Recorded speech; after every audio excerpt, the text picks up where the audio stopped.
Hey everybody, welcome back to the Love Dogs channel. This video is going to be just an overview of the gear I took on my Colorado trail finish and what worked and what didn't. I went out with several new pieces of gear this season and I'll definitely go over those and tell you what I think of them and if I'll pack them again in the future. But I also want to go over some of the gear that I've been using for years now and let you know what I think of that, if it's still top gear in my opinion, or if I'm going to be looking for replacements for that. I know there are a lot of you who are looking forward to my thoughts and opinions of the Seeker K9 Ascension dog pack system, and I am going to do that video next week.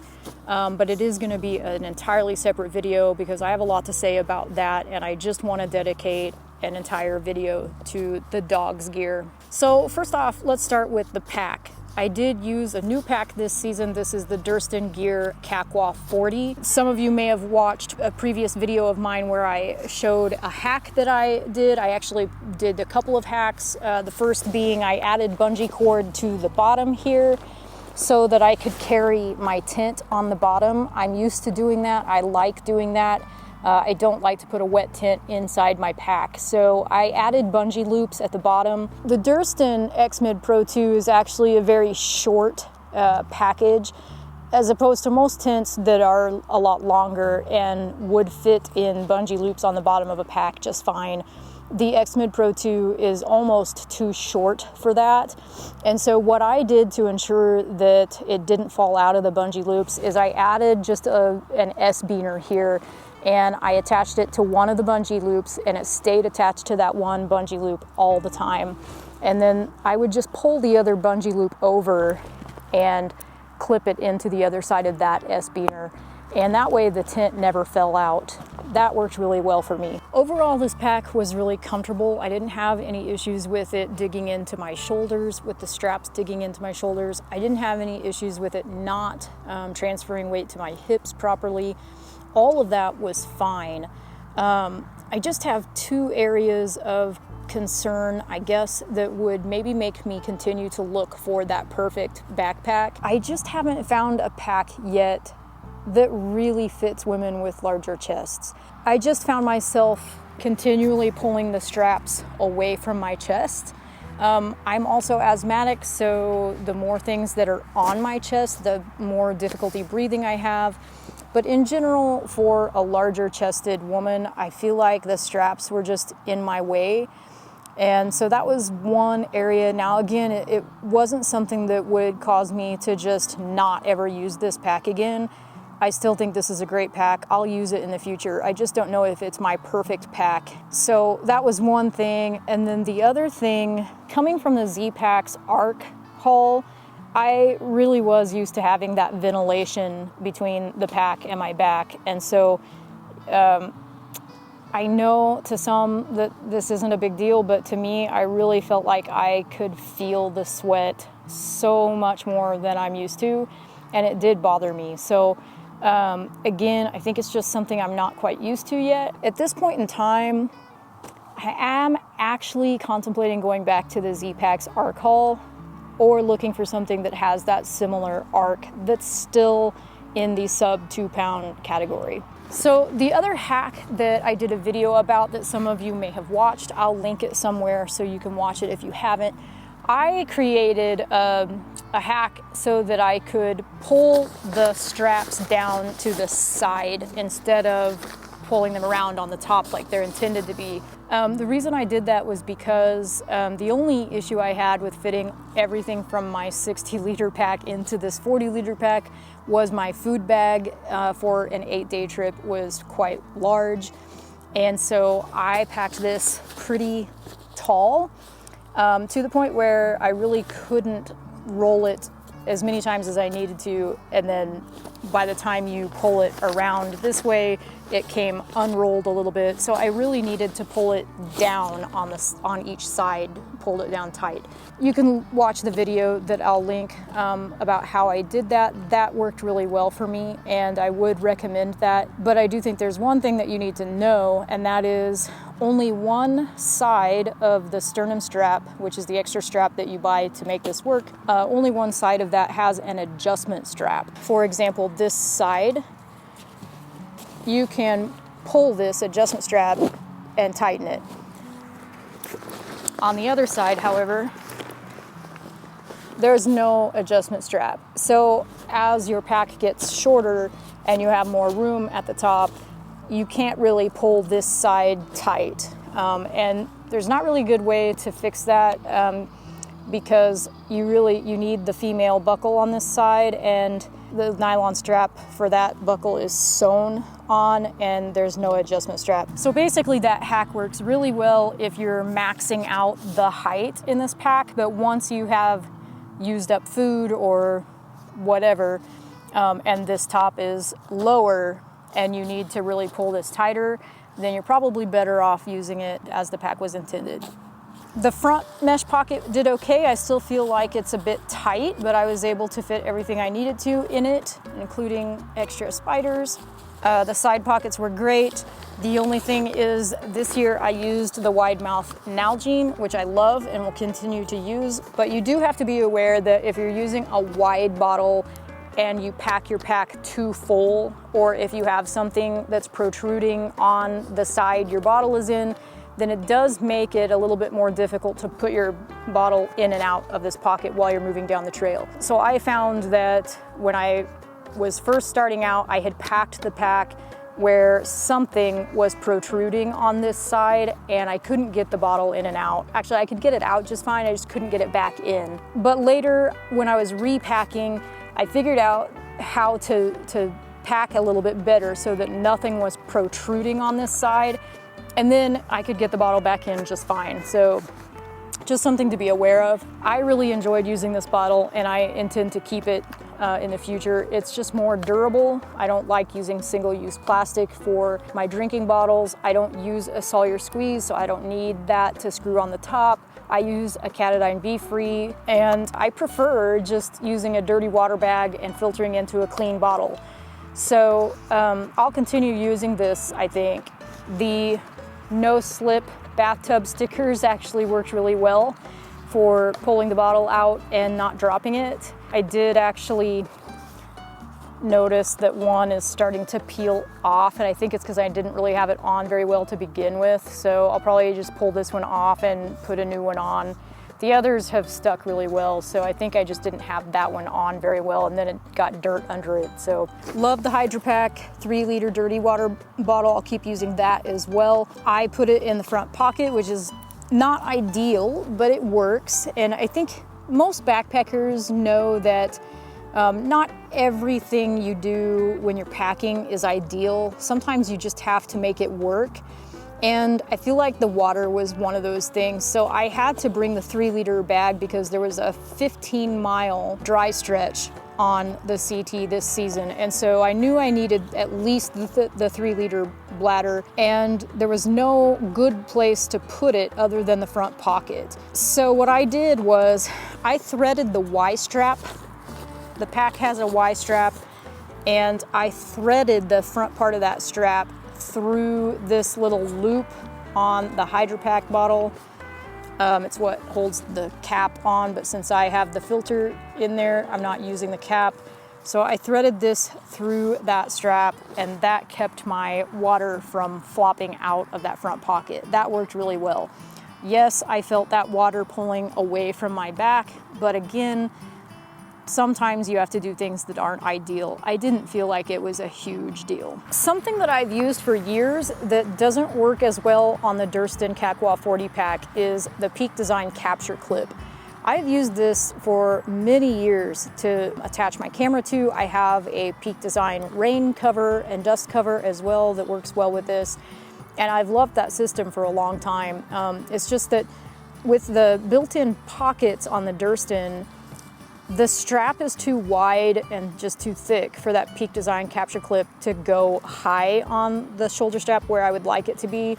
So I ended up putting it low on the strap, which kind of worked. I mean, it worked for this season. I would not want to do it again because with the camera sitting that low, it really kind of put my pack straps off balance. It wanted to weigh down one side quite a bit. My camera is what I'm using to record this video, so I can't show you, but it is a Fuji X-T4, and I do have a pretty hefty lens on it. So it's pretty heavy altogether. and I really felt that weighing down this side of my strap. So I would not do this again. So I am looking for a new method of carrying my big camera on trail, and someone suggested the Hyperlight Mountain Gear camera pod, which attaches to the straps and lays on your chest. And I am willing to try it. However, once again, you know, I'm asthmatic, and anything that is heavy that's up against my chest is going to be detrimental to my breathing. And so I don't think the camera pod is going to work for me, but I may give it a try. We'll see. The other thing that was new this season that worked really well for me is the pStyle. So when I ordered this, I ordered the Velcro case to go with it, which is really nice. You can just store it in this case and keep it clean the whole time. But I really found that this was very useful, and I ended up leaving my pee rag at home, because what I found was really cool about this pStyle is that it also can be used to wipe, eliminating the need for a pee rag. And so I really liked this and will definitely be packing this in the future. A couple of things you need to know probably about this if you've never used it before. If you've waited until the last minute to find a place to pee and it's an emergency, then there might be a possibility that you will overflow this. So just beware, and I would recommend practicing at home before you go. I didn't, but I would recommend it. If you have plenty of time, then you should be fine, because then you can kind of control the flow a little bit. But like I said, if it's an emergency and you just have to go, you're better off probably not using this, and just maybe using it to wipe. You can clean it with some Summit suds and some water from your dirty water bag if you want, and I definitely intend to keep this in my pack for future trips. Next up is this Durston Z-Flick tent poles. I used these every single night when I was on the trail because I don't use trekking poles. One time it was kind of tight when the ground was uneven. On one side of the tent, it was higher, and even with this pole in, you know, collapsed as short as it would go, it was a tight fit. I don't anticipate that that would happen very often where I typically backpack, and even that one night, it worked fine. I made it work. There were more times that I needed to actually raise these than times that they were too tall. So I really thought that these worked well. The hip belt pockets, little bit too small for what I typically use them for, but I made it work. I put SD cards and extra camera batteries in one. I put extra snacks for the day in the other, and headlamp, but my phone would not fit in it. That was the thing. All right, so in the very top of the pack, I had my drone. I just put it in this Zpacks DCF bag. I think it's the multi-pack. I put a couple of batteries and then the drone and the RC controller. It fit in here just perfectly, almost like it was made for it. And the day that we had the hailstorm and everything was out in the rain and the hail for at least 20-30 minutes, this stayed dry. It was in the very top of my pack, so I expected it to get wet, and the bag was wet, but the drone stayed absolutely dry. So I will definitely use this as my drone bag again in the future. Fantastic little waterproof bag. It has a waterproof zipper. That worked really well for my drone. Hilltop Packs food bag, customized. I love this thing. Of course, this is kind of a luxury item. I don't need a customized food bag. I just thought it was cute. And the print came out amazingly. It's very clear. I've got the dogs on it, of course, and our logo on it. This food bag has a snap top. There's no Velcro across the top like the Zpacks bags. It has a little loop right here that you can slip a carabiner through if you're gonna hang it. And I just added a couple of pieces of reflective tape on each side so that I can see it in the dark when I'm going to find it in the mornings. Yeah, just a great bag. I really love this thing. It's heavier weight than the previous food bag I've used, so I like that. And on the inside, there's actually a spoon stash. This, I don't know, when you've got it full of food, it helps to keep it in there, but the spoon actually fell out a couple of times, so not a big deal, but you know, the spoon stash was kind of an extra anyway, so not a big deal. I'll definitely keep using this when a bare canister is not required or necessary. As far as food goes, I definitely need to just give a shout out to Peak Refuel because I had never tried any Peak Refuel. I'm not really picky about my food when I'm on trail. I usually just pack Mountain House because I can get it locally pretty easily. However, someone recommended Peak Refuel, so I ordered 1 pouch before my last trip. And I ended up ordering the home-style chicken and rice, and the night that it stormed really bad and we all got soaking wet and it was cold, I fixed that meal and it just hit the spot. It was perfect, just home comfort food.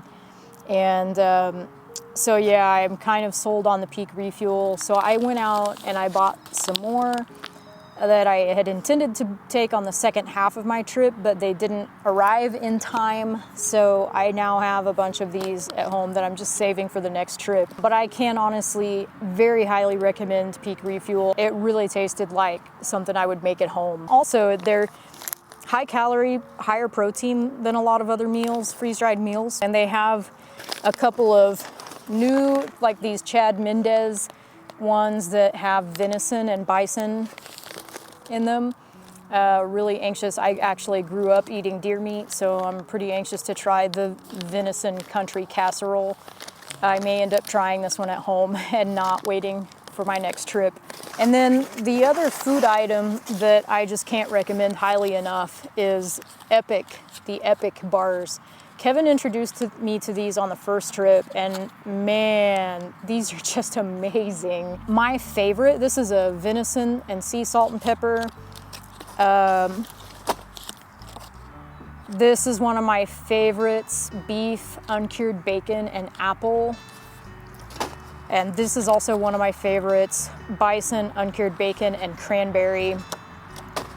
And then I also really liked the salmon smoked maple strip. So if you get a chance to try these, I would highly recommend it if you haven't already. They're not like beef jerky. They're not hard to eat. It's not tough. It's very soft and very good. So this bison and bacon and cranberry has 7 grams of protein. The beef, apple, and bacon has 8, and the venison has 12 grams of protein. The salmon smoked maple strip has 7 grams of protein. Highly recommend the Epic bars. They're also now on my permanent packing list. So next up on my list are the Nitecore power banks. I actually packed 3 of these to replace my Anker 26,800 milliamp hour battery, which has been my go-to. This is one of the 10,000. I didn't have any issues with these, although I have had one of the 10,000 power banks quit on me and had to pay to return it and replace it. However, on this last trip, I didn't have any issues. My only complaints would be that when you plug a device into these, you have to push the button to begin charging. It doesn't just automatically start charging when you plug it in. With my Anker, the second you plug something into it, it starts charging.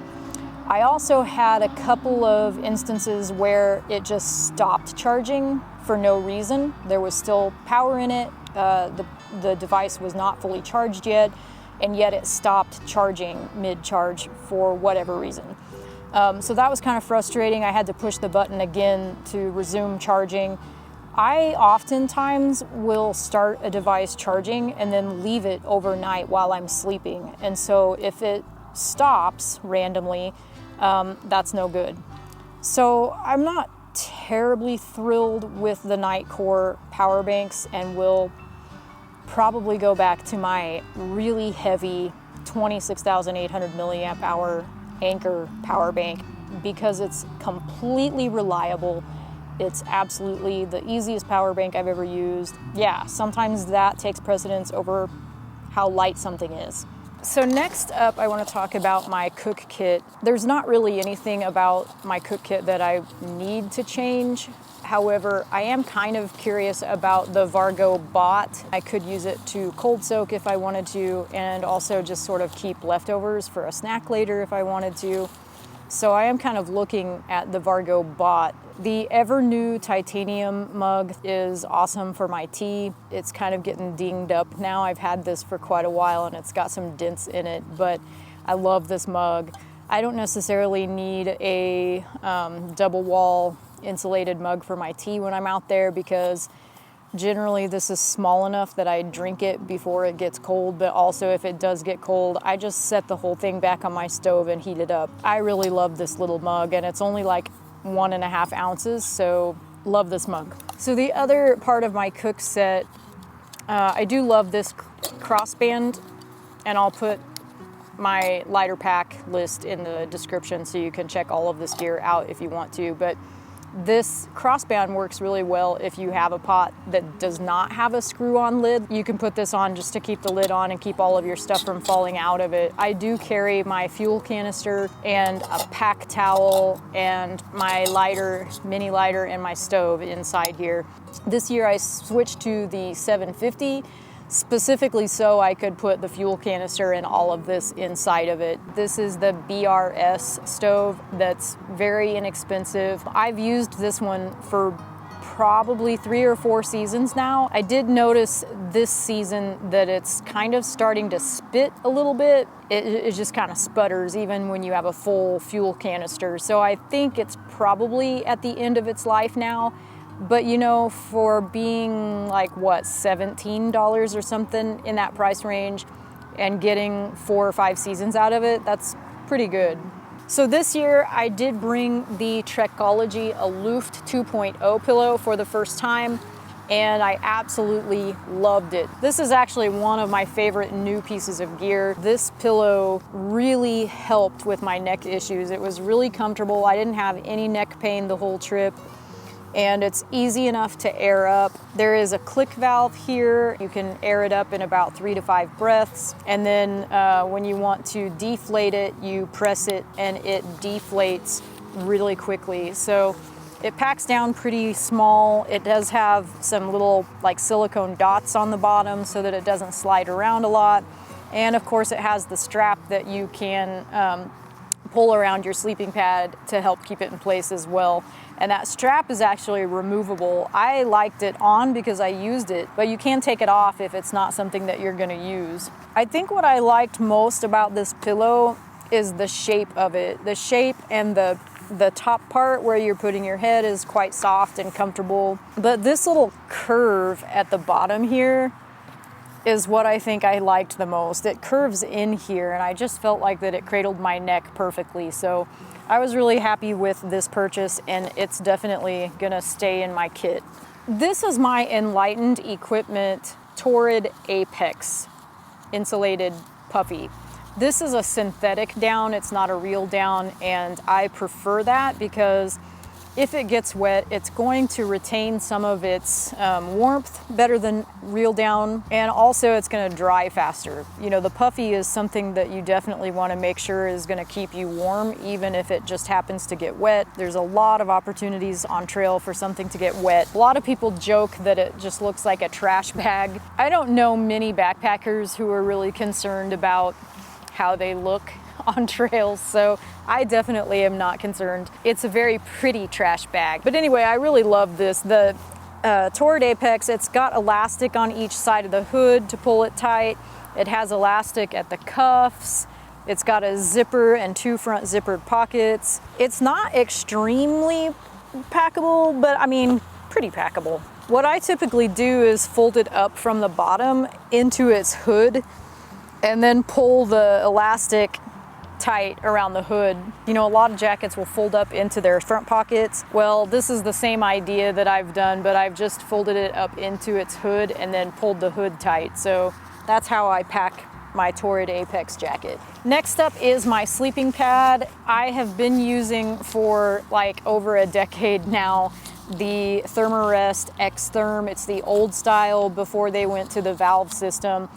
I've never had a leak in it. I've never had any problems with this whatsoever. It's warm. I forget what the R rating is. I got it because I sleep cold, and so it has a high R rating. I will keep this, but I will say I'm very interested in the new Nemo Tensor Extreme that is supposed to come out next month because it advertises a lighter weight and a higher R value, and the Tensor has been pretty reputable for being really comfortable. And so I have hip problems, and sleeping pads have really not helped my hip problems. So I'm kind of anxious to try a Nemo Tensor, and if I can get my hands on one, particularly the Extreme model when it comes out next month, I may very likely switch to that for next season. Also, I'll just mention that the Thermarest xTherm has a little mini air pump, which I use. It takes, I think, 2 AAA or maybe 3 AAA batteries. We can find that out pretty easily, I think. 2 AAA batteries. You just pop the top and it starts running. You put this over the valve and you know, it takes a few minutes, but at least I don't have to air up my sleeping pad when I'm exhausted at the end of a day of hiking. It's only a couple of ounces and it works pretty well. If I do change sleeping pads and get the Tensor Extreme from Nemo, then I may look into the flex tail air pump so that I can continue using an air pump for my sleeping pad, because I've really enjoyed having a way to air that up without doing it by mouth. So as you can see, I'm in my studio now to finish up this review video.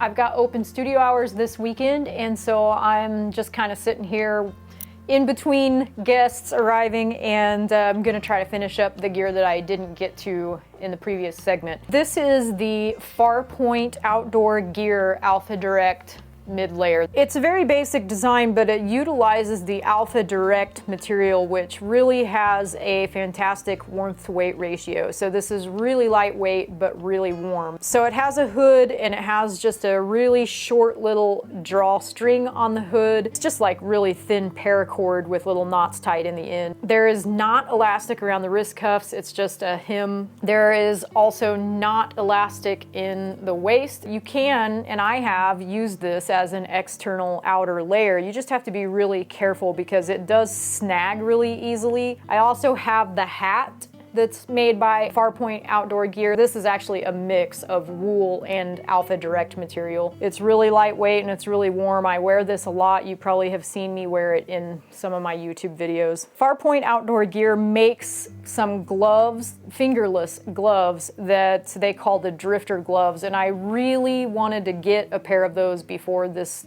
season. However, every time I got on when they release something, I guess I should say FarPointe Outdoor Gear is a cottage company, and they'll just announce each month what they're working on making, and then when they release a batch of things, then they'll announce it, and basically it's just there until it's sold out. And the last couple of times they've announced the drifter gloves, I just didn't make it in time. They were sold out by the time I got to the website. So what I ended up doing was buying these. It's an Italian company by the name of Santini, and it's actually a cycling company, but they make a pair of Alpha Direct gloves that have fingers.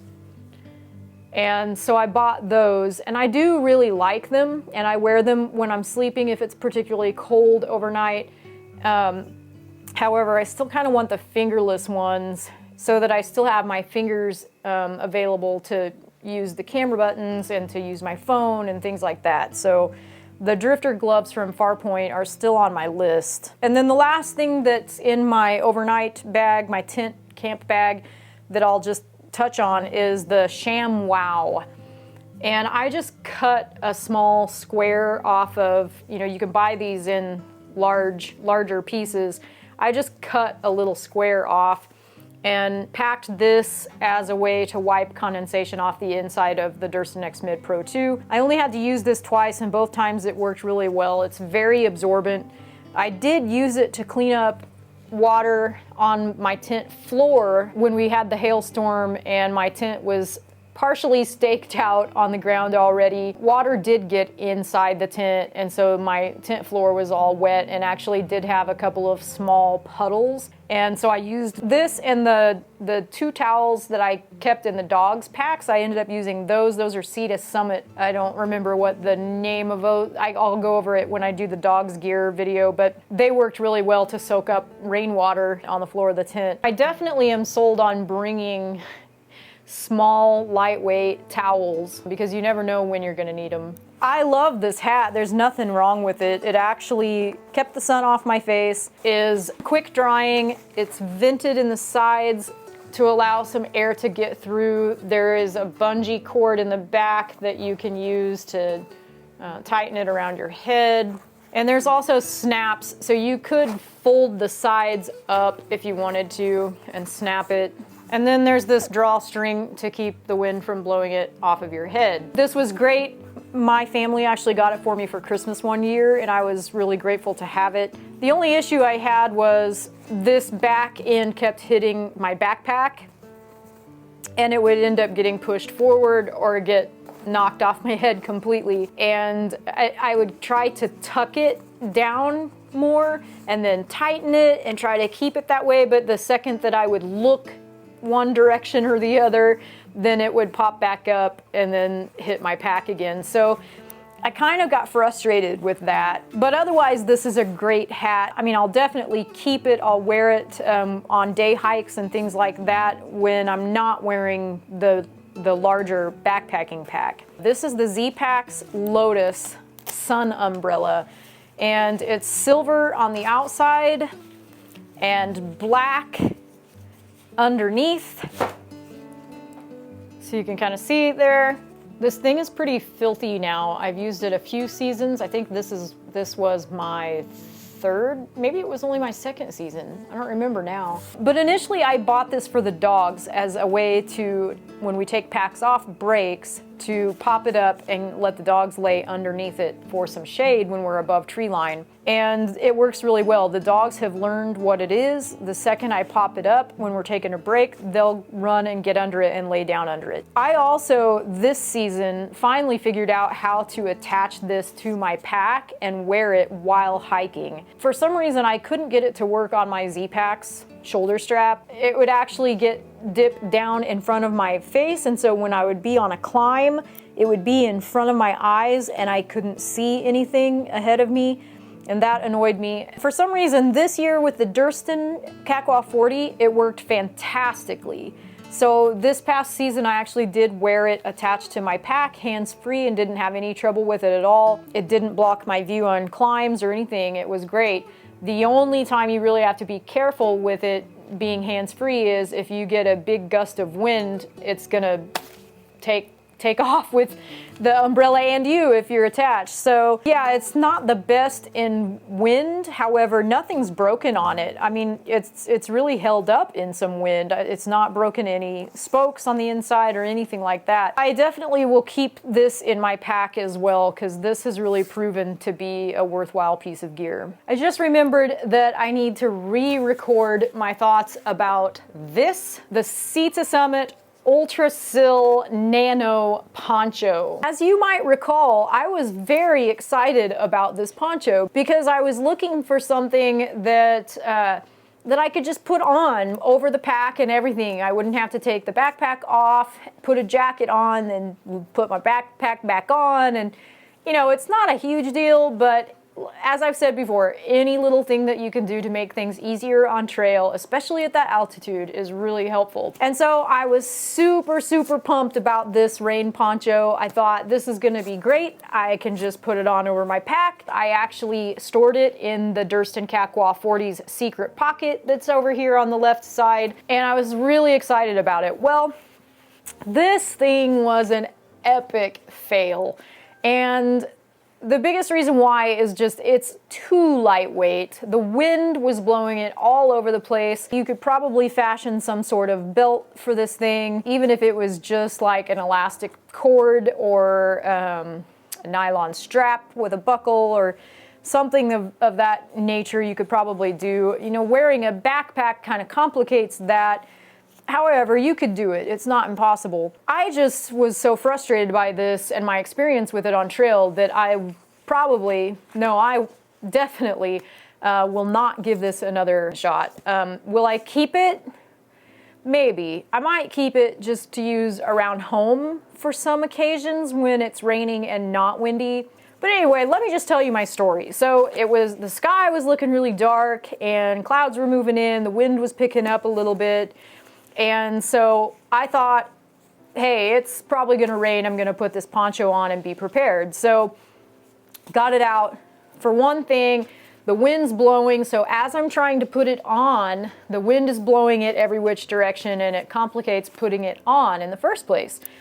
Well, I finally kind of halfway get it on, and Kevin was with me on this part, and so he was helping me try to get this snapped under the arms while the wind was blowing it all over the place. And so right off the bat, I experienced what it's like to try to use this in wind, which in the mountains, you don't really get rain without wind. So, but I did get it on, and I'm still hiking down the trail at this point, and I have it on, and I'm kind of trying to keep it down with my hands. Yeah, just really frustrating. So then when we get to the place where we had intended to camp, it just started hailing really hard and pretty good sized chunks of ice. Wind was going. I mean, it was just kind of a chaotic 20 to 30 minutes of just hail and rain mixed with big, heavy gusts of winds.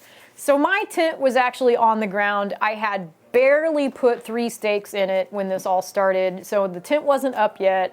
We had just gotten to camp, put the packs down, and started to put up my tent when this all started.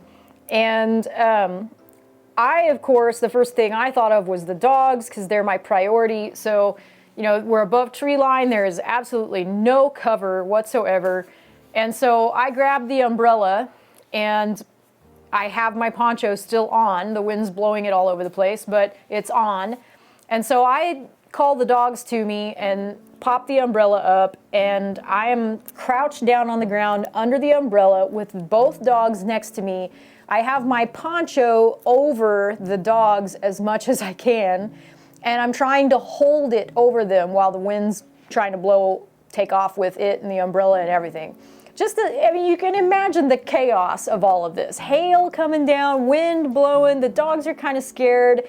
I'm trying to cover them with my rain poncho, and Jaffe's just like barely covered. His butt's getting wet, sticking out. And I'm getting wet, like part of my back is getting wet. Just really a chaotic moment. But finally the hail stops, and so I think I'm gonna make a mad dash to the tent and finish putting it up. So I run over and I start trying to put the tent up. I had 3 stakes in it, and so I basically just grabbed the poles. I was trying to get some structure to it so that we could get inside it. And so I grabbed the poles, stuck one pole in, Kevin's helping me. I'm trying to get the other pole in. I think what happened was I put one side of the pole in and then ran to the other side of the tent, but because I only had 3 stakes in, the pole didn't stay upright, and when I ran to the other side to start putting that pole in, the other side fell. And so what I ended up doing was trying to put the pole back up from inside the tent, and the wind is crazy and it starts hailing and raining again while I'm inside trying to fix the pole on that side, and the wind is just blowing everything, including this stupid poncho, up in my face while I'm trying to get this tent up. So I'm sitting there trying to get this tent up with this poncho in my face, blowing up in my face, basically trying to set up the tent blind. And we did finally get the tent up, we got the dogs inside, and all was well. But oh my gosh, I hate this piece of gear. I hate this poncho. I will not be putting this back in my pack. So after the dogs got off trail, you know, if you watch my trip videos, Jaffe gets a paw injury and we take the dogs off trail after about 40 miles. And I go back and finish the trail by myself. And there was like 2 weeks in between those 2 trips. And in those 2 weeks, one of the first things I did when I got home was I ordered a new rain jacket. I ended up ordering the Montbell Versalite, which I'll do a separate video about that.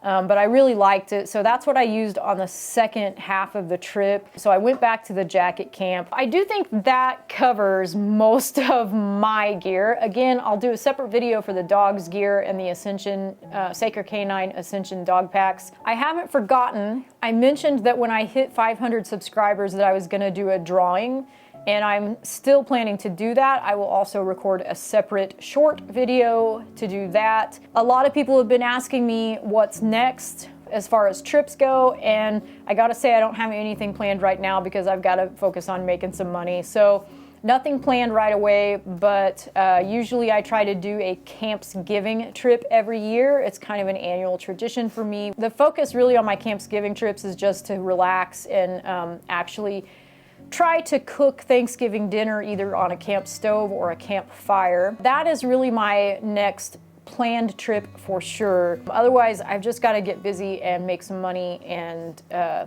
yeah, so we can do more trips. I did start a Patreon page though, for those of you who would like to help me take more trips more often and do more videos and share those with you all, share our adventures. My hope is that I can turn it into a supportive backpacking outdoor community that also has a focus on dogs. And if you're interested in helping to support this channel and additional trips in the future, and also my goal of eventually buying a van and hitting the road, then you can pop over to Patreon. I'll put the link in the description and you can sign up to be a member. You can become a member for as little as $1 a month. I wanted to try to keep it as accessible as possible because I actually really hate paywalls. The Patreon community will have access to some extras, a couple of extra live streams, and some extra content. In general, I wanted to make it accessible, but I also have high hopes for creating a really supportive outdoor community that does have a focus on dogs as well. So if you're interested in any of that, then you can head over to Patreon. I'll put the link below and you guys can check that out. I just want to say thanks for watching and thanks for all of the comments and the likes on my trip videos. I hope you're doing well and we'll see you on the next video. Thanks so much for watching.